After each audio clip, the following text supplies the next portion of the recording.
say, it's a group that's been brought together by just landing in the same place. It's not actually that the work is, you know, it's not really like you met because your work's similar. Because the docks had closed down and the place was becoming more derelict, really. The docks had gone, and a lot of property, warehouses and houses were falling empty and into disrepair.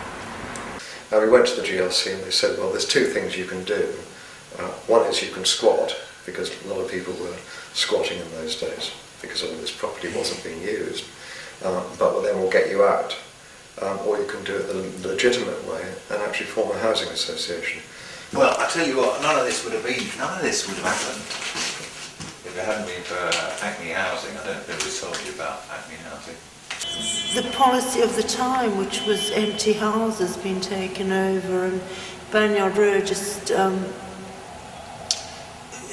Acme Housing took over several of the properties, and that led to a congregation of artists, Butler's Wharf, where I had a studio. I had the studio at Butler's Wharf 5 minutes away. I had a house that was kind of surplus to requirement for the council. That then became an Acme Housing Association house, so it became a more definite long-term proposition to stay there. There were two streets, there's Barnyard Road and Webster Road, which were in a similar position and were empty, basically. Then artists moved in and Acme Housing Association sort of ran them. We suddenly discovered we were running an organisation that was actually about helping other people, helping other artists. In this area particularly, so many people moved out when the docks closed that there was a lot of empty property. So, you know, of course, yes, young ex-students are going to sort of be looking for somewhere to stay. And there was a fantastic squat up the road that was full of artists, and it had been the Amos Estate, well, it was the Amos Estate. And it was just full of artists and musicians and people, and we were there for 2 or 3 years. And I had a studio down Rother High Street in Columbia Wharf, where, is it the Hilton? It's the Hilton now, isn't it? And I had the library of the Hilton Hotel, that used to be my studio. So a lot of those artists associated with the Bermondsey Artists Group ended up in Bermondsey because Acme got transferred properties here.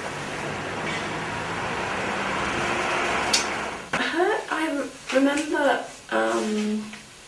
going to the Ship pub in Rotherham and heard rumours that there were other artists lurking in the pub, so I kind of looked at them across the bar for some time, and then a friend of mine got talking to one of the artists, I think it was Pete McLean, one evening and reported back, and apparently they were quite friendly, so I can't even remember meeting them, to be honest. I just remember suddenly I kind of knew them. So we sort of got involved kind of gradually and kind of went to the pub and met people. And within the immediate environment of 4 or 5 back streets, there was a large community of artists who had settled and were active and were all friends and were all sharing the same pub, which was the Ship at the time, which did a Young's beer in there. We were in the Ship pub talking about the Whitechapel Open, and the Whitechapel Open, how it was selected. A lot of people weren't getting in, and we thought should get in. So we thought, well, we'd do a salon de refuse of the Whitechapel Open. It was sort of anti the Whitechapel Open at the time, something like that. They hadn't got work in, and I had this awful thing that I actually had got a piece in. In those days it was much more open than it is now, but and I felt quite pleased with myself. What happened was, essentially, it came born out of frustration, I think, really, because there are a lot of artists around here for reasons of cheap housing and what have you, and we could never get our work shown anywhere. We used to try and show in the Whitechapel Open, which was a sort of, what in those days was a proper open show. Loads of people would submit and pay their £7 or whatever it was, and you'd invariably get knocked back, you know, and it's just got out of hand. And we used to meet up, and we sat in the pub one night banging on about it, and somebody, some fool, it may have been Ron, it may have been Peter McLean, I'm sure it wasn't me, said, why don't we have our own exhibition, organise our own exhibition? Why don't we form a group that's actually geographically based, because there are quite a lot of artists that have moved in to the area.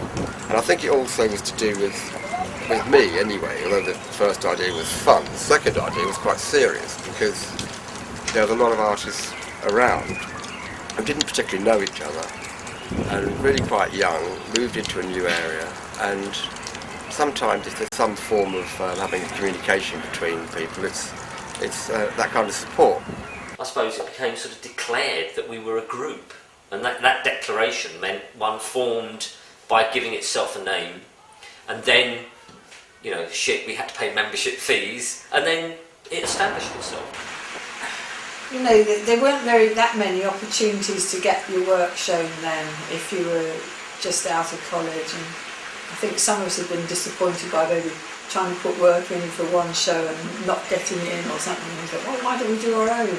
You know, that was the general feel of it. Let's just get together and exhibit our work anyway. And we did.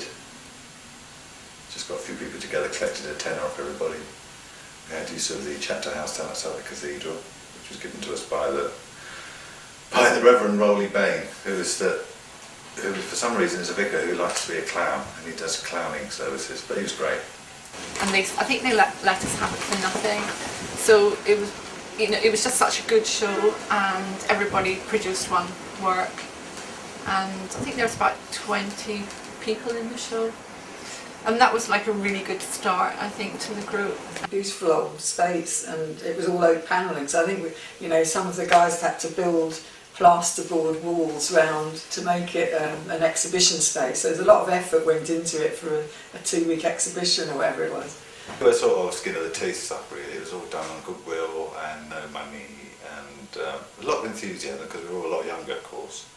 I think there's an awful lot more drinking going on than there is now, not quite to the same extent, or a lot of meeting up every night. It was a bit like Cowboy Town around here. I mean, it was like not proper leases. And Butler's Wharf was the one, and there were loads of people there, and people used to have impromptu shows. Anne Bean had notorious parties where she would be advertised in Time Out. One of them with her participating swimming in the river, with Paul Burwell playing drums on my boat, which I was rowing at the time. Including one where I remember her doing a performance swimming out into the river. I think covered in rashers of bacon, but I might be wrong. That might have been a separate event. Where we used the echo of Tower Bridge, and Paul was drumming underneath the bridge, and I was swimming towards him with lights all over me, singing, and so these two echoes would meet under the bridge and sort of reverberate together, and we literally had an audience of thousands and thousands, because slowly people gathered, and everyone thought that we had asked the river police to light it, because they suddenly appeared with these huge searchlights on the river and just lit us up. But they were worried somebody was drowning or doing something untoward. But actually it was a really beautiful piece, because it involved them with these fantastic lights, Richard with his boat rowing under the water, and Paul drumming. And so I did see some absolutely amazing performances that were just, you know, shocking. I mean, she did 10 performance artists, 10 minutes each, and 10 gallons of sake. And she brewed 10 gallons of sake in dustbins, and everyone was right loaded, you know, and there were 10 very gorgeous performances taking place. It was brilliant. yeah. Yeah, no, it was really, if one can use words like utopian, Yeah. pretty much was. There was suddenly this opportunity with the gallery. It was something we could do ourselves, and that's what happened. Well, what I've heard is that Peter McLean used to walk through Southwark Park and he saw the empty cafe. Peter McLean, who was part of the original conversation we were having in the pub about someone to refuse them, he found a handbag in the park, here in Southwark Park, and managed in the handbag to find an address. I took it round to the address, and there was a woman called Leslie Hick.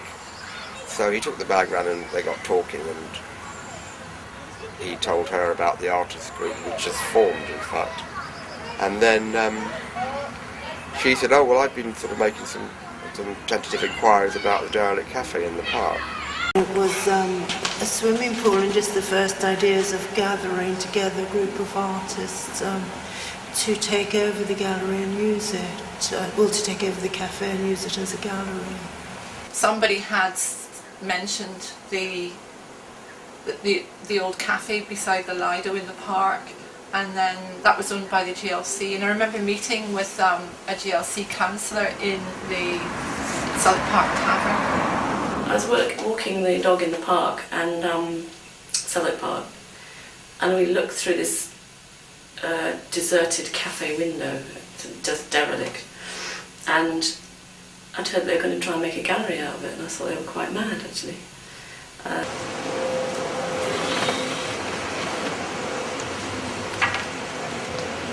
There was only about 2 or 3 of us meeting with him, but it just seemed really easy. He was really supportive, and he said, he basically said, tell me about the group and how important it is. And I think that's what we did. We absolutely convinced him that it would be an asset if we got the group going and if we got the venue. A guy called Narinder Singh Plahe, he and I sort of went off to the GLC and got a little basic grant, £300 I think it was. When we got the building, there were a lot of people who were very, very worried about it because of its location. They thought, this is going to be destroyed. Bound to be. I mean, any self-respecting young person who doesn't attack this building doesn't deserve the type of young person, There's a lot of people in Bermondsey who've never ever been to a gallery. Yeah, and you can't really play it down. Those early years for Ron, Peter, Richard, yeah, there was a lot of hostility. Bermondsey was very enclosed. We set up a committee to make decisions about everything, how it would run. This is where everyone's memories might be different, but my recollection as the first big show anyway was a masks show. I always thought it was much later that I got involved in the gallery, but actually my first involvement was the mask show, which was in 1984, one of the first ones. The original membership was talented, so and of course at the beginning it was the membership of the Bermondsey Artists Group that joined that were in the shows. Well, I used to work at the gallery quite a lot, and I loved it because you could just sit in the garden and read a book all day. You can't do that now because the gallery's now real state of the art. There's a thing in there that I did on the wall in there, and I made all these heads of tiny little heads, and scattered them all over the floor with the idea that they'd nick them, and they did. And it was good. I just got to know everybody better and used to go to the Mayflower and the Ship and the Angel and just started to work in the cafe gallery. Did the mail out, worked behind the bar, did a bit of the garden, and it just sort of grew from there really.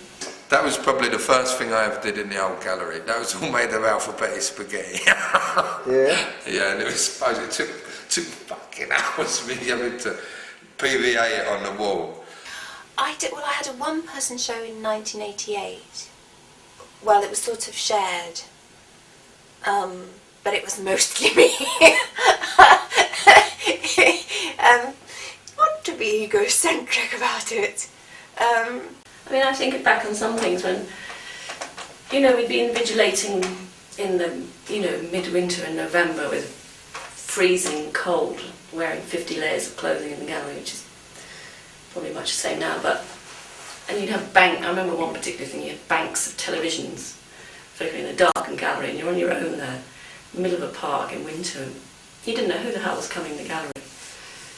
And it's quite, thinking back on it, I don't know how we dared do it, but I think we were younger and kind of just didn't think of the consequences sometimes. Give it to you a bit under siege occasionally. You'd have to give people stern looks through the window. One of the most annoying things about working in the old cafe was that people would come in and say, "Is this a cafe?" And of course it wasn't. in some ways it was quite a social thing, because it was a way of all the members meeting and then all of their friends, and the groups always had this thing about involving the local community and getting people you knew, even down to the reason the private reviews are 3 till 6, historically they were always 3 till 6, and was because that's when the pubs were shut. It was all very exciting because everybody was low key. They weren't jumping up and down and saying, making any conditions, and it was all very loose, and everybody was keen to do their part in it. It was very much hands-on. They get their hands dirty. If things need to be built, or if things need to be painted or shifted, you know, it's done. Everybody seemed to do everything. That we were cleaning the gallery and vigilating, and you know, putting shows up and painting the walls and the floors. Had a good acoustic, which is the main thing about any exhibiting space as far as I'm concerned. I mean, when I was invigilating, I did used to sing and dance in there, and I believe Francis said that it could be heard across the park. Chance to show our work, you know, fantastic. You know, it happened in a purpose-built, well, not purpose-built, but a space that we made for that purpose, and it was great. It was very good. I think it was extremely exciting when they sent a circular to me saying, if does anybody want to put on a show, we've got some spaces in the gallery, and I was rather like a shot. And Ron Hennett came down one day and he'd heard of me, I think. And he came and looked at my work and asked if I'd like to go up and have a look at the gallery and put in for a show. And Ron, and I'm not sure who the other person was, came round and just had a look at all my work and went through it, and then got back to me and offered me the show.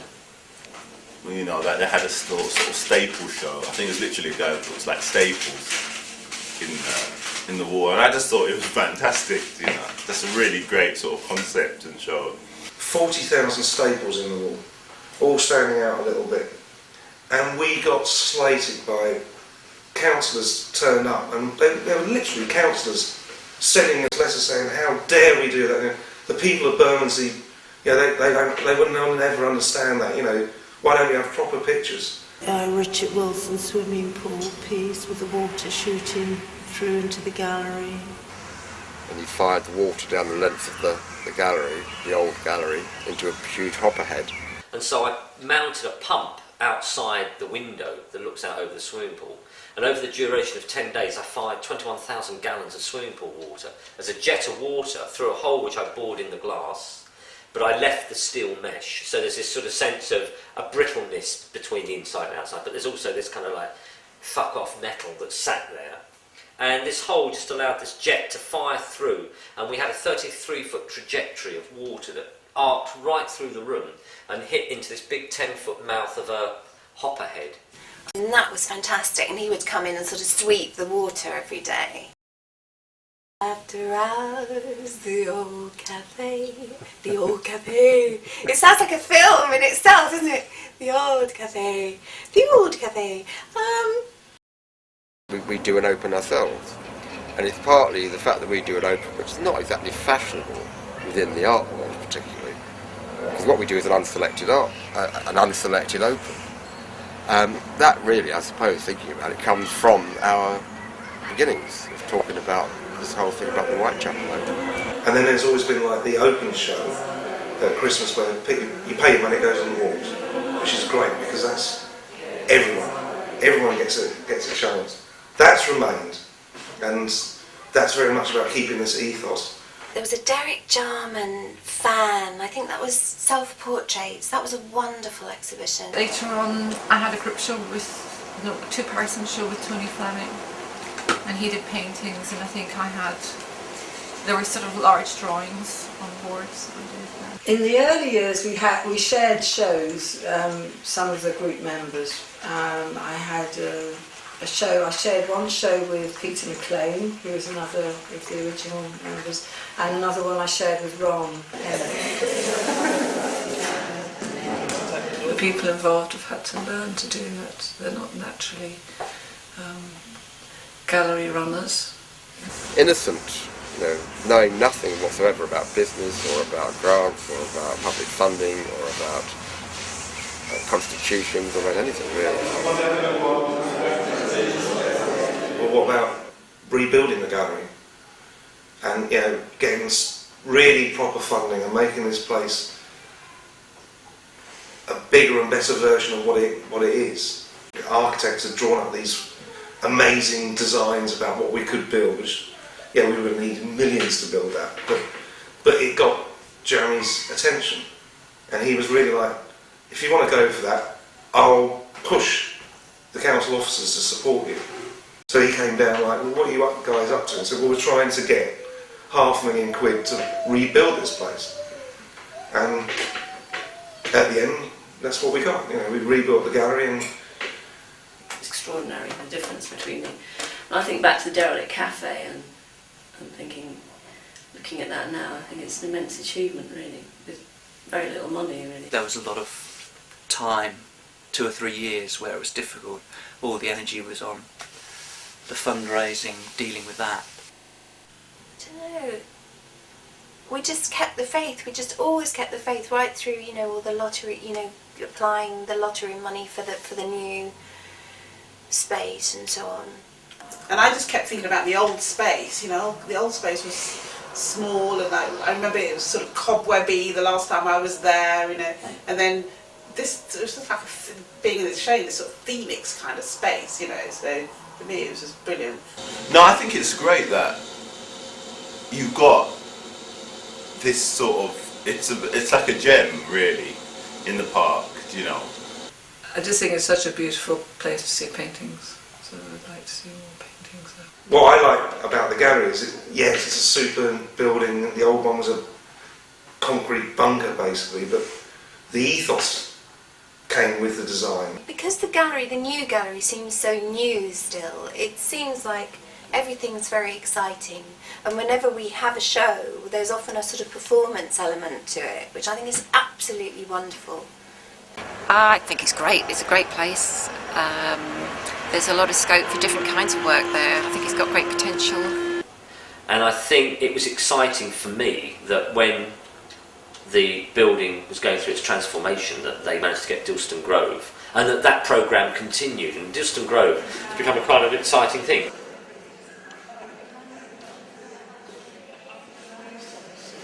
I'm pleased with this. This is looking very much more dense every time I come in. So it's reversing the one of the hands out there, which is going to be ending up on the floor, whereas mine's going to end up on the walls. Before that, I mean, there was no money to be earned, so it was part-time in some ways, although it was like taking up a huge amount of time.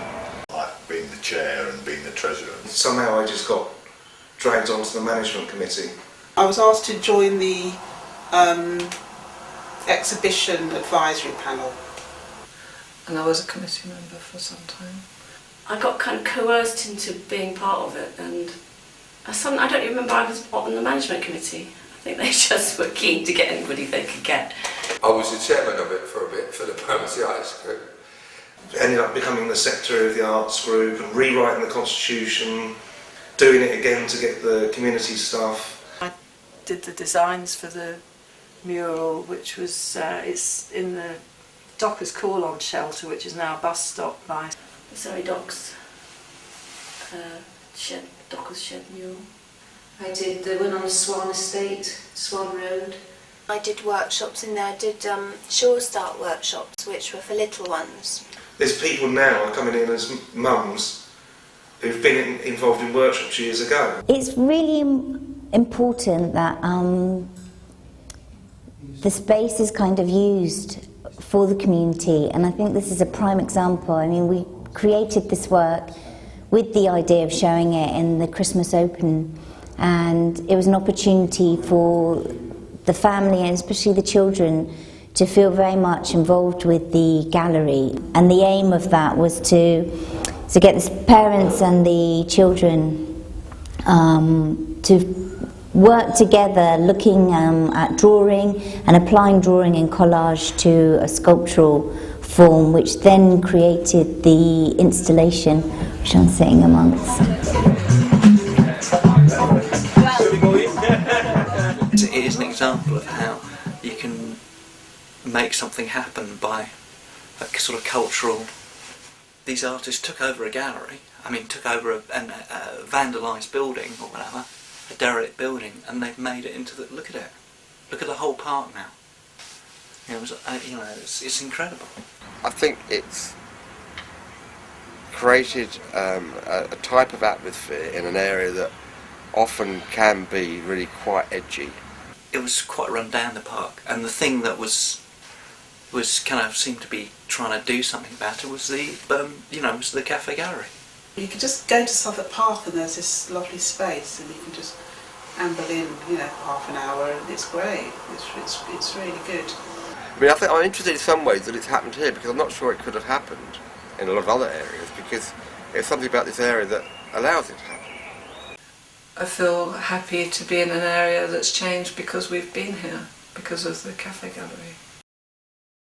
It's just a real hive of activity that's really important in stopping artists really becoming isolated and kind of locked away in the studio, which can actually occur. It's almost my sole connection with art in this area. It's very important to me coming new into Borough, not knowing the area at all, immediately finding somewhere where I can connect with other artists. It's been really good. What I would say I've learned is, and I know it seems like really sort of basic stuff, but I think I could sort of put together an exhibition, and I think that's quite difficult. I certainly got exposure and learned how to, put an exhibition together. I've had a lot of opportunities with the Bermondsey Artists Group and through the gallery. The thing that's more important that I like about the Bermondsey Artists Group is the people supporting in a quiet way, people supporting each other. Yeah, it's made me do things. I'm naturally lazy, but it gave me a focus of doing things. Yeah, and it's good to have a gang of people in the area that are sort of supportive and sympathetic to each other and what they're doing. It's still like you sort of once a month, you'll get a private view and you see your friends and you network and you get new ideas.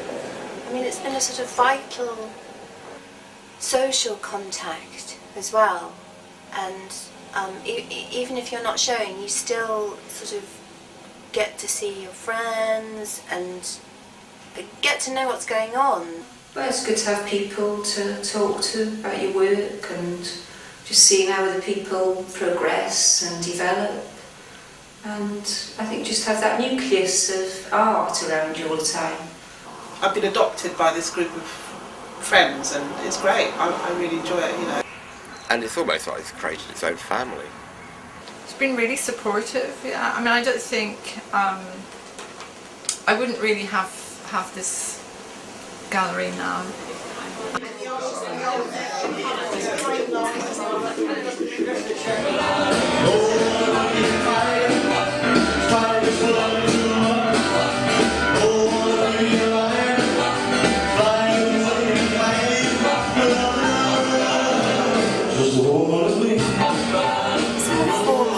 I guess it's more state of the art rather than just a kind of local artists group.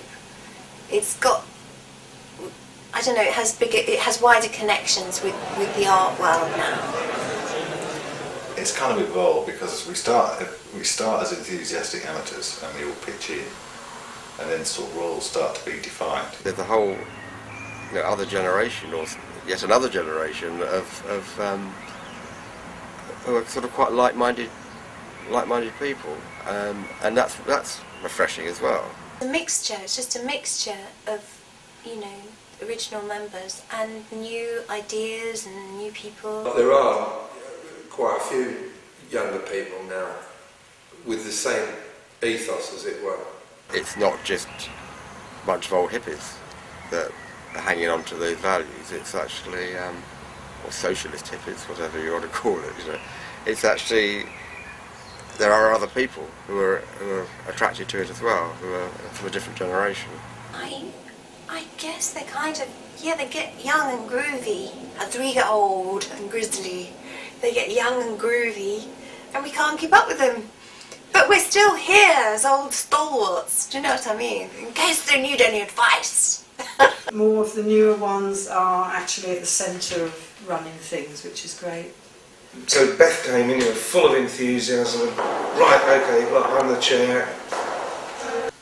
Then she came to the council management meeting and said, look, I think we should have a show in the gallery. And Ron and I said, yeah, but that's a bit old hat. But I was asked to be the chair and nominated by members of the council. Beth, who's the new chairperson, I mean, she's she's a hell of a lot younger than I am, and she's really taken it on board, put a lot of effort into it. Well, then I guess the more younger artists that get involved, the better for that, to understand that legacy as well.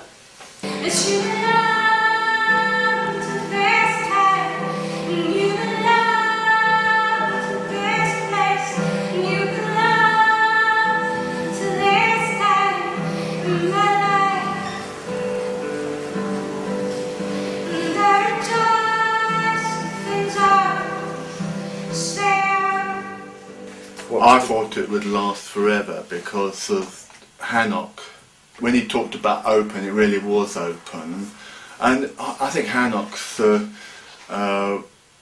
is the man who sort of had that ethos. And when you've got an open ethos like that, it's going to survive. No. Well, but maybe you didn't think about it, didn't think I'd last this long. I'm surprised that it's lasted so long when it's not so normal. But I think that's because different people have been deeply involved at different times. I wasn't sure. I have to admit that I had my doubts about it. In the way in which, the Cafe Gallery was probably only seen as a short-term project, as a temporary project. But now, it's become permanent. It has been secured. Other people have recognised it's important. The Arts Council recognised it's important. Southwark has recognised it. And I suppose a bit like the houses, we probably never thought that the Cafe Gallery would last as long as it has, but it's a long time now. I didn't think it would. I didn't think it had lasted in the way that it has. I mean that was an extraordinary thing when it got all the lodging. Yes, I don't think there was ever any doubt. I mean, sometimes funding was dodgy, but I don't think there was ever any doubt really because everybody was just so committed.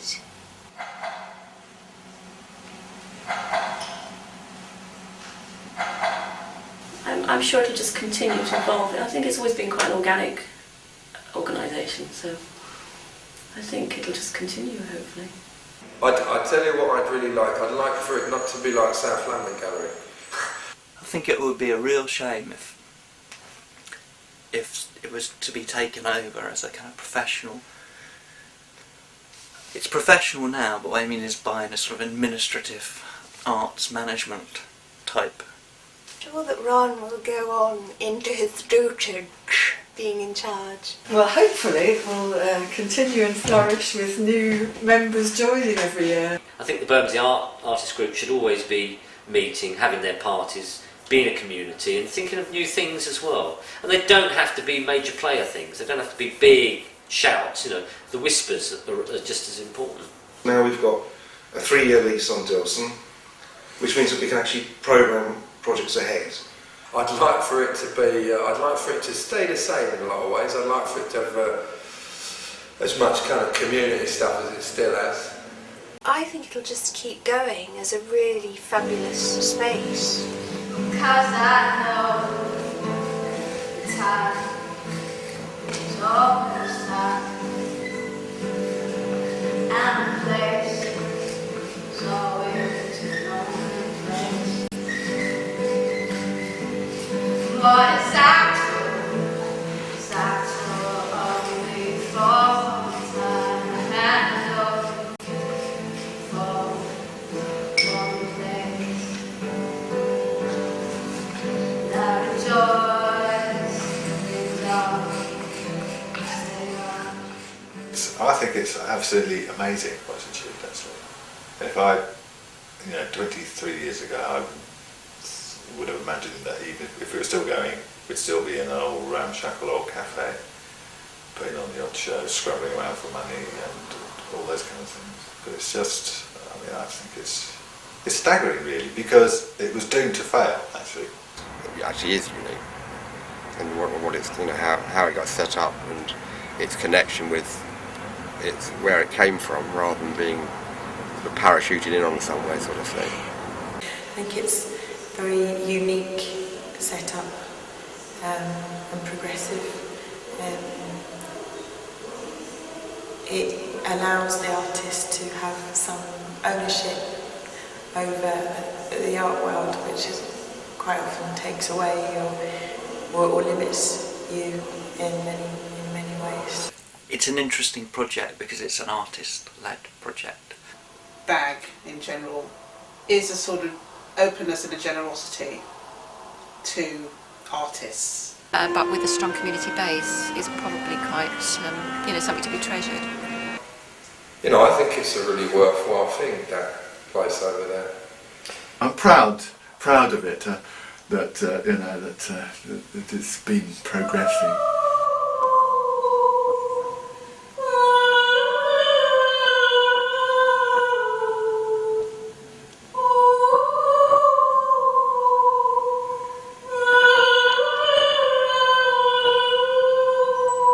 And it was a case of being at the right place at the right time for this to have happened. It'd be very difficult now for this to happen naturally. Extraordinary adventure, really. I feel very proud of the fact they've managed to run the gallery and made a success of it. It's quite extraordinary, really. It's a love thing, It really is.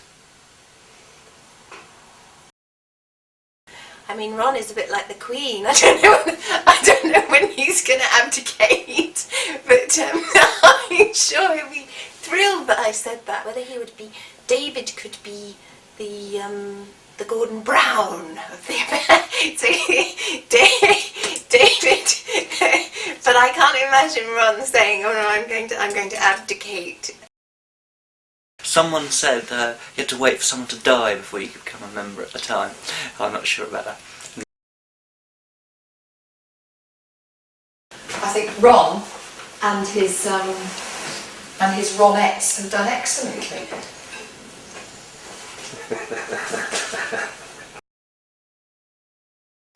Come on. It's okay. It just adds to the reality of it. This is reality TV. I'm an artist, get me out of here.